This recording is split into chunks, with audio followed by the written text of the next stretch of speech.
ഇടത് നിരീക്ഷകൻ advocate B N ഹസ്കറിലേക്കാണ്. ശ്രീ ഹസ്കർ, ഇതിൽ കള്ളപ്പണ ഇടപാട് സംശയിച്ചുകൊണ്ടാണ് എൻഫോഴ്സ്മെന്റ് ഡയറക്ടറേറ്റ് ഈ വിഷയത്തിൽ ഇടപെട്ടിട്ടുള്ളത്. ഇതിന്റെ രേഖകൾ ആവശ്യപ്പെടുന്ന ഒരു സ്ഥിതി ഇന്ന് ഉണ്ടായിരിക്കുകയാണ്. അതിനെ എതിർത്ത് SIT രംഗത്ത് വരുന്ന സാഹചര്യം. SIT എന്ന് പറയുന്നത് സർക്കാരിന്റെ ഭാഗം തന്നെയാണല്ലോ. സർക്കാരിന്റെ ഭാഗം വിശദീകരിക്കുകയാണ് അവർ ചെയ്തിരിക്കുന്നത്. മാത്രവുമല്ല, ഹൈക്കോടതിയിൽ നിന്ന് ഇന്ന് വളരെ നിർണായകമായ ഒരു നിരീക്ഷണം കൂടി പുറത്തു വന്നിട്ടുണ്ട്. വൻ തോക്കുകൾ ഈ ഉണ്ണികൃഷ്ണൻ പോറ്റിക്കൊപ്പമുണ്ട്. അതിലേക്ക് വളരെ കൃത്യമായ അന്വേഷണം നടക്കണം.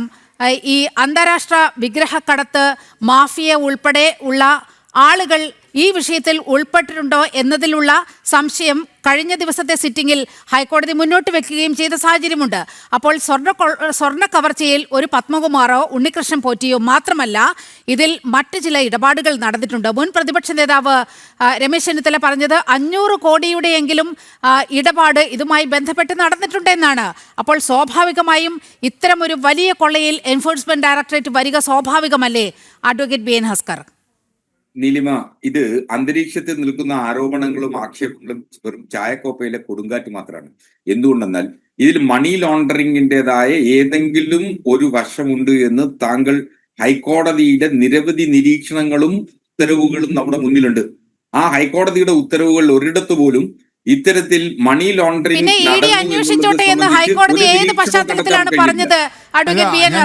ഈ സ്വർണ്ണക്കൊള്ളയുടെ പൈസ കൊണ്ട് പോയി. പൈസ ആര് കൊടുക്കും? ആ പൈസ അക്കൗണ്ട് വഴിയാണോ വന്നത്? അക്കൗണ്ട് വഴിയാണോ ഈ പത്മകുമാറിന്റെയും വാസുവിന്റെ ഒക്കെ പോക്കറ്റിൽ വന്നത്?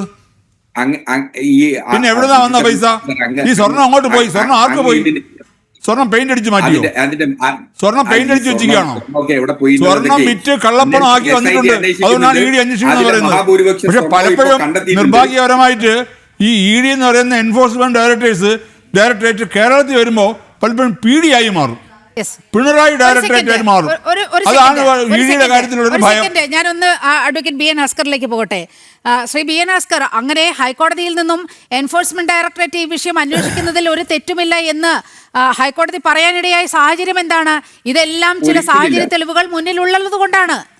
ഒരു കാരണവശാലും ഹൈക്കോടതി അന്വേഷിക്കുന്നത് തെറ്റില്ല എന്ന് അങ്ങനെ തെറ്റിദ്ധരിപ്പിക്കുന്ന തരത്തിൽ പറയരുത്. ഹൈക്കോടതിയിൽ ED പോയത് തങ്ങൾക്ക് മജിസ്ട്രേറ്റ് കോടതി നിരാകരിച്ച കേസിന്റെ ഡീറ്റെയിൽസ് നൽകണം എന്നാവശ്യപ്പെട്ടുകൊണ്ടാണ്. ആ ആവശ്യത്തെ നിരാകരിച്ചുകൊണ്ടാണ് ഹൈക്കോടതി ഉത്തരവിട്ടത്. താങ്കൾ പോകേണ്ടത് ഇപ്പോൾ നിലവിൽ കേസ് നിൽക്കുന്ന vigilance and anti corruption bureau special ബെഞ്ചിലേക്ക് പോകണം എന്നത് മാത്രമാണ്.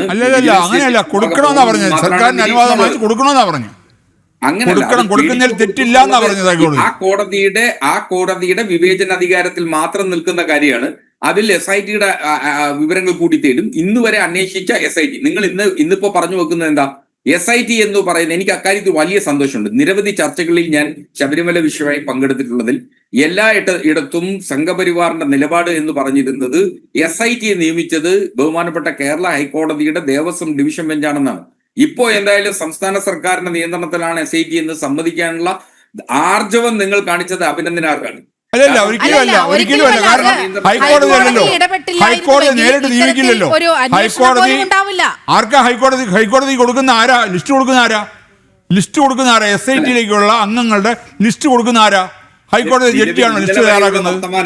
സർക്കാർ തയ്യാറാക്കുന്ന ലിസ്റ്റ് സെലക്ട് ചെയ്യുള്ളൂ. ഇന്നലെ വരെയുള്ള കോൺഗ്രസിന്റെയും BJPയുടെയും വർത്തമാനം എന്ന് പറയുന്നത് ഇത് ഈ അന്വേഷണം ഇങ്ങനെ പ്രതികളിലെ അറസ്റ്റ് ചെയ്യുക എന്ന് തുടങ്ങിയിട്ടുള്ള കാര്യങ്ങൾ നിങ്ങൾക്ക് അഭിമാനിക്കാനൊന്നുമില്ല. കാരണം ഈ തീരുമാനം എടുത്തത് ബഹുമാനപ്പെട്ട ഹൈക്കോടതിയുടെ ഡിവിഷൻ ബെഞ്ചാണെന്നുള്ളതാണ്. മാത്രമല്ല, ഇതിന്റെ ആദ്യം ആദ്യം വന്നപ്പോഴേ ഞങ്ങൾ ശക്തമായിട്ട് പറഞ്ഞു, ദേവസ്വത്തിന്റെ വിജിലൻസിലുണ്ടായിരുന്ന 2 ഉദ്യോഗസ്ഥന്മാർ അതിലുണ്ടായിരുന്നു. ഞങ്ങൾ ശക്തമായിട്ട് അതിൽ പ്രതിരോധിച്ചതുകൊണ്ടാണ് ആ 2 പേരെ SIT നിന്ന് മാറ്റിയത്. ഇല്ലെങ്കിൽ ഇതിനപ്പുറത്തെ കള്ളത്തരം നടന്നേനെ. ഈ പറഞ്ഞ പല ആൾക്കാരും ഇതിനകത്ത് വാസു ഉൾപ്പെടെ പല ആൾക്കാരും ഭാഗത്ത് പോകില്ലായിരുന്നു. അപ്പോൾ അവരെ 2 പേരെ മാറ്റിയത് ഹൈക്കോടതി. ഞങ്ങളെപ്പോലുള്ള ആൾക്കാർ, ഞാൻ തന്നെ ഇവിടെ ഇരുന്ന് ജനൻ ടിവിയുടെ ഇതേ ഫ്ലോറിൽ ഇരുന്ന് പറഞ്ഞിട്ടുണ്ട്, 2 പേര് വിജിലൻസിന്റെ, അതായത് ദേവസ്വം വിജിലൻസിലുള്ള 2 ഉദ്യോഗസ്ഥരെ SITയിൽ ഉൾപ്പെടുത്തിയിട്ടുണ്ട് സർക്കാർ. അത് മനഃപൂർവ്വം ഇതിനെ അട്ടിമറിക്കാനാണ് എന്നുള്ള പറഞ്ഞതുകൊണ്ടാണ് മാറ്റിയത്. ശബരിമല സ്വർണ്ണ കള്ളക്കടത്ത് കേസ് ആദ്യമായി ബഹുമാനപ്പെട്ട ഹൈക്കോടതി മുമ്പിൽ ഇത്തരം ശബരിമലയിൽ നടന്നിട്ടുള്ള കൊള്ളരുതായ്മകളെ സംബന്ധിച്ച് ചൂണ്ടിക്കാണിച്ചത് ദേവസ്വത്തിന്റെ വിജിലൻസ് വിങ് തന്നെയായിരുന്നു. SP റിപ്പോർട്ടിന്റെ അടിസ്ഥാനത്തിൽ തന്നെയായിരുന്നു. ആ വിജിലൻസ് വിങ് ആണ് ഈ ഉണ്ണികൃഷ്ണൻ പോറ്റി എന്ന് പറയുന്ന അവതാരത്തിന്റെ സഹോദരിയുടെ വീട്ടിൽ നിന്നും ദ്വാരപാലക ശില്പത്തിന്റെ പീഠങ്ങൾ കണ്ടെത്തി ആ വിവരം ബഹുമാനപ്പെട്ട ഹൈക്കോടതിയെ അറിയിച്ചത്. അപ്പോ ഇപ്പൊ നിങ്ങൾക്ക് വിജിലൻസിനെ ദേവസ്വത്തിന്റെ വിജിലൻസിന്റെ സംശയം, ഇപ്പൊ നിങ്ങൾക്ക് സംശയം വിജിലൻസ് ശരിയായിരുന്നെങ്കിൽ ഈ സ്വർണ്ണപ്പാളികളൊക്കെ അവിടുന്ന് കടത്തിക്കൊണ്ട് പോകുമായിരുന്നോ? ഇത്രയും കള്ളത്തരങ്ങൾ നടക്കുമോ? പിന്നെ എന്തിനാ വിജിലൻസിനെ വെച്ചിരിക്കുന്ന അവിടെ? ഇത്രയും കള്ളത്തരങ്ങൾ ഇവിടെ എത്രയോ വർഷമായിട്ട് നടക്കുന്ന കള്ളത്തരങ്ങൾ, സ്വർണ്ണപ്പാളികൾ, അവിടുത്തെ ദ്വാരപാല ശില്പങ്ങളുടെ പാളികൾ, വാതിലിന്റെ കട്ടകളുടെ പാളികൾ, ഇതെല്ലാം കൊണ്ടുപോയപ്പോ വിജിലൻസ് എന്താ ഉണ്ട ഒഴുകിക്കൊണ്ടിരുന്നോ? അതല്ല, ഈ വിവരങ്ങൾ മുഴുവൻ അന്വേഷിക്കേണ്ട ഉത്തരവാദിത്വമുണ്ട്. ആ അന്വേഷണമാണ് ഇപ്പൊ SIT നടത്തിക്കൊണ്ടിരിക്കുന്നത്. ഫലപ്രദമായ നിങ്ങൾ വിജിലൻസിനെ ന്യായീകരിച്ചോണ്ട് ചോദിച്ചതാ. ശ്രീ ഹസ്കർ ഇപ്പൊ വിജിലൻസിനെ ന്യായീകരിച്ചില്ലേ, അതുകൊണ്ട് ചോദിച്ചതാ. അപ്പൊ ഇത്രയും കാര്യങ്ങളോട് നടന്നപ്പോ ഈ വിജിലൻസ് എന്ത് ചെയ്തു? ദേവസ്വം വിജിലൻസ് ഉണ്ട വിഴുങ്ങിയിരുന്നോ? അല്ല, അവരാണല്ലോ ഈ വിവരങ്ങൾ പുറത്തു കൊണ്ടുവരുന്നത്. ഇപ്പോഴാണ് പുറത്തു കൊണ്ടുവരുന്നത്. പുറത്ത് വന്നതിന് ശേഷം ഇത് സാക്ഷാൽ അയ്യപ്പസ്വാമി ഇതിനെ പുറത്ത് കൊണ്ടുവന്നതിന് ശേഷം, സാക്ഷാൽ അയ്യപ്പസ്വാമി പിണറായി വിജയന്റെ കഷ്ടകാലത്തിന് അവിടെ പമ്പയിലൊരു അഖില ലോക ഒരു ഉടായിപ്പ് സംഗമം നടത്തിയില്ലേ, അന്ന് അതിനോട് ബന്ധപ്പെട്ട അയ്യപ്പസ്വാമി ഈ പറഞ്ഞ ഈ കള്ളത്തരം വെളിയിൽ കൊണ്ടുവന്നപ്പോഴാണ് വിജിലൻസ് ഉണർന്നത്. അപ്പോൾ ഇത്രയും കാലം വിജിലൻസ് എന്ത് ചെയ്തു? എന്തുകൊണ്ടാണ് ഇത്രയും കാലം നോക്കിയില്ല അവർ? ഈ പറഞ്ഞ് 2019 തൊട്ട് സ്വർണ്ണപ്പാളി, അന്ന് സ്വർണ്ണപ്പാളി ചെമ്പുപാളി എന്ന് എഴുതി കൊടുത്ത ആരാ? എഴുതി കൊടുത്ത് കൊണ്ടുപോയത് എങ്ങനെയാ? അത് കഴിഞ്ഞ് 2025 വീണ്ടും ചെമ്പുപാളി ആയത് എങ്ങനെയാ? അപ്പോൾ ഇവിടെ ഈ സമയത്തൊക്കെ വിജിലൻസ് എന്ത് ചെയ്യായിരുന്നു? ദേവസ്വം വിജിലൻസ്.